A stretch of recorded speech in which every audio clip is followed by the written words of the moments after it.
Hi అండి, అందరూ ఎలా ఉన్నారు? బాగున్నారా? నేను బాగున్నానండి. ఇవాళ నేను మీ ముందుకి దొండకాయ గుత్తిగా అంటే గుత్తి దొండకాయ చేద్దామని, గుత్తి దొండకాయని ఫ్రై చేద్దామని నేను చూస్తున్నాను. సో ఫస్ట్ అయితే నేను వీటిని కడిగి పెట్టేసుకున్నాను నీళ్లు పోసేసి. చేయి కాలిందండి, ఇక్కడ కాలింది, ఇక్కడ కాలింది, చాలా కాలింది. సరే అయితే ఇవి నానబెట్టేసుకున్నాను. ఇప్పుడేమో తగినంత ఉప్పు తీసుకోవాలండి. అవి పావు కిలో దొండకాయలు కాబట్టి తగినంత ఉప్పు, కారం, అంటే ఇది రుచికి తగినంత ఉప్పు అనుకోండి. ఇదైతే 2 స్పూన్స్ నిండా తీసుకున్నాను కారం. అలాగే సాంబార్ పొడి మనం చేసుకుంటాం కదండి, ధనియాలు, జీలకర్ర, మిరియాలు, ఎండుమిరపకాయలు అన్నీ వేసి చేసుకుంటాం కదా.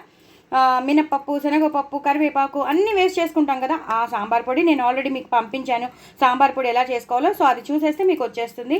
అలాగే మనం గుత్తి వంకాయ కూరకు కానీ మసాలా కూరలకి మనం చేసుకుంటాం కదా, నువ్వులు, పల్లీలు, అలాగే కొంచెం కొబ్బరి, ఎండుమిరపకాయలు, ధనియాలు, మిరియాలు, జీలకర్ర ఇవన్నీ వేస్ట్ చేసుకుంటాం కదండి, ఆ పౌడర్. సో ఇది సాంబార్ పౌడర్, ఇది గుత్తి వంకాయ పౌడర్, అదే అంటే మసాలా పౌడర్. ఇందులో మనకి లవంగం, దాల్చిన చెక్క కూడా కొన్ని కలుస్తాయి కాబట్టి ఇది మసాలా కూర మసాలా పౌడర్, సాంబార్ పౌడర్, ఉప్పు, కారం, కొంచెం ఆవాల మెంతుల పొడి, చాలా తక్కువ క్వాంటిటీలో ఉంది చూసారా ఇది.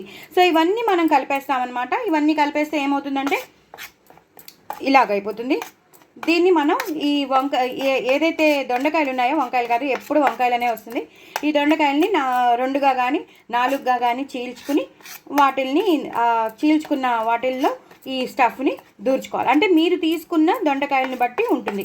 నాది పావు కిలోయే కాబట్టి నాకు ఇది సరిపోతుంది. సరిపోకపోతే మళ్ళీ కావాలంటే కొంచెం సాంబార్ పొడిను, ఆ కూర మసాలా పౌడర్ వేసుకోవచ్చు. కారం మాత్రం ఎక్కువ వేసుకోకండి, మళ్ళీ కారం అయితే తినలేరు. ఉప్పు కూడా చూసుకుని తగినంత వేసుకోండి. ఏదైనా యాడ్ చేస్తే మాత్రం కొంచెం సాంబార్ పొడిను, ఆ కూర మసాలా పౌడరే యాడ్ చేసుకుంటూ ఉండాలి.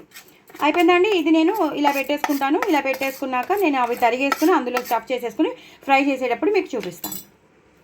సో నేను అన్నీ స్టఫ్ చేసి పెట్టేసుకున్నానండి. దొండకాయల్లో అదే ఆ పౌడర్ అంతా స్టఫ్ చేసి పెట్టేసుకున్నాను. ఫస్ట్ అయితే ఇప్పుడు బాండి పెట్టేసుకున్నాను. దాంట్లో తగినంత జీలకర్ర వేసేసుకున్నాను. ఇంకా పచ్చిమిరపకాయలు లాంటివి ఏం వేయట్లేదు, ఎందుకంటే మనం అన్నీ దాంట్లోనే ఎక్కువ కారం ఉంది కాబట్టి, మనం ఎండు కారం కూడా వేసాం కాబట్టి. సో నేను ఇలాగ ఉల్లిపాయలు వేసి వేయించేసుకుంటున్నాను. ఇది ఒక్కసారి వేగిపోవాలండి. ఇది వేగిపోతే మనం మిగతావి వేసేయచ్చు. ఒక్క నిమిషం వేగాక మీకు మళ్ళీ చూపిస్తాను. చూసారు కదండి, ఇవి బాగా వేగుతున్నాయి. నేను పసుపు కూడా ఆ స్టఫ్లోనే వేసేసాను కాబట్టి ఇంకా సపరేట్గా పసుపు అనేది వేయక్కర్లేదు, అంతా ఆ స్టఫ్లోనే ఉంది. ఇప్పుడు మాత్రం కొంచెం కరివేపాకు, కొత్తిమీర సన్నగా తరిగింది వేసేసుకోవాలి. అల్లం వెల్లుల్లి పేస్ట్ కూడా వేయక్కర్లేదు, ఎందుకంటే నేను చెప్పాను కదా, ఆ మసాలా పౌడర్ వేసాం, మనం కర్రీ మసాలా పౌడర్ వేసాం కాబట్టి దాంట్లోనే ఉంటుంది. సాంబార్ మసాలా అన్నీ వేసాం కాబట్టి ఇంకా సపరేట్గా మనం ఏం వేయక్కర్లేదు. ఇప్పుడు నేను ఒక్కొక్కటిగా ఇందులోకి వేసేస్తాను. దొండకాయని నేను సగానికి చీల్చి వేసుకున్నాను, అందులో స్టఫ్ చేసేసాను. మనం తీసుకున్న దాన్ని బట్టి ఉంటుందండి. ఒకవేళ 1/2 కేజీ అంటే 1/2 కేజీకి తగినంత మీరు స్టఫ్ తీసుకోవాలి. పావు కేజీ అంటే పావు కేజీకి మిగులుతుంది కదండి, మిగిలినది ఇలా వేసేసుకోవాలి. కొంచెం మాత్రం లాస్ట్లోకి దాచుకోవాలి, ఎందుకంటే లాస్ట్లో మళ్ళీ వేస్తామన్నమాట. ఇదంతా బాగా వేగిపోయాక అప్పుడు వేస్తామన్నమాట. సో వీటిని ఇలాగా ఉల్లిపాయల్లో ఇలా కలిపేసుకోవాలి. ఈ మొత్తం అంతా టైం పడుతుందండి. దొండకాయ మామూలుగా వేగడానికే చాలా టైం పడుతుంది, అది మీకు తెలుసు. ఇంకా ఇలాంటి వేగాలంటే కొంచెం టైం పడుతుంది కాబట్టి నేను కొంచెం వాటర్ని నా చేతికి కొంచెం కారం ఉంటుంది కదా, ఆ కారాన్ని ఇలా అనేసుకుని ఇలా జల్లేసుకుంటే ఏమవుతుందంటే మొత్తం అంతా బాగా ఉడుకుతుంది. దీని మీద మూత పెట్టేసుకోవాలండి. 3-4 విడతల తర్వాత ఇది మగ్గిపోతుంది. మగ్గిపోయాక మీకు మళ్ళీ చూపిస్తాను. చూసారు కదండి, బాగా 30% అయింది, ఇంకా పూర్తిగా అవ్వాలి. మీకు ఒకసారి ఒక విడత చూపిద్దామని నేను చూపిస్తున్నాను.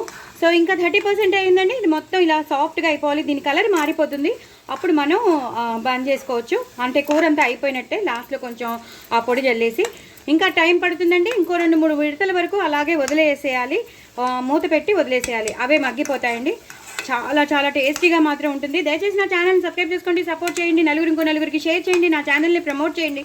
కొత్త వాళ్ళు ఎవరైనా ఉంటే వాళ్ళు కూడా తప్పకుండా సబ్స్క్రైబ్ చేసుకోండి. ఇంకో నలుగురికి చెప్పండి, ఇలా శ్రీవల్లి టాకీస్ని షేర్ చేసి సబ్స్క్రైబ్ చేసుకోమని చెప్పండి. చాలా చాలా టేస్టీ అయిన వెరైటీ అయిన రెసిపీస్ మీ ముందు ఉంటాయి. అది కూడా ఇంట్లో ఉన్న ఇంగ్రీడియంట్స్తోనే మనం చేసుకోవచ్చు. ఏవో బయటికి వెళ్ళిపోయి ఏవోవో ఖర్చు పెట్టేసి చేసుకోక్కర్లేదు. ఇంట్లోనే ఇంగ్రీడియంట్స్తో చాలా చాలా టేస్టీగా చేసుకున్నవి నేను మీకు చూపిస్తాను. సో తప్పకుండా మీరు చూడండి, చేసుకోండి, ఎంజాయ్ చేయండి. సో ఇది మాత్రం ఒక నిమిషం ఒక 2-3 విడతలు వదిలేద్దామండి. ఒక 2-3 విడతలు వదిలేస్తే అవి మగ్గుతూ ఉంటాయి. మగ్గాక మీకు మళ్ళీ చూపిస్తాను. చూసారు కదండి, ఒక 50-60% బాగా మగ్గాయి. ఇంకా 40-50% మగ్గాలి. సో ఇంకా మగ్గితే ఇంకా సాఫ్ట్గా అయిపోతాయి. మ్యాక్సిమం చాలా బాగా ఉడికిపోతున్నాయి. సో ఇంకొక 2-3 విడతలతో మొత్తం అయిపోతుంది. దీని మీద మూత మాత్రం మామూలు మూత పెట్టుకోకండి. మన కంచం ఏదైనా ఉంటుంది కదా, అంచు కంచం, ఆ అంచు కంచంలో నీళ్లు పోసి అప్పుడు పెట్టండి.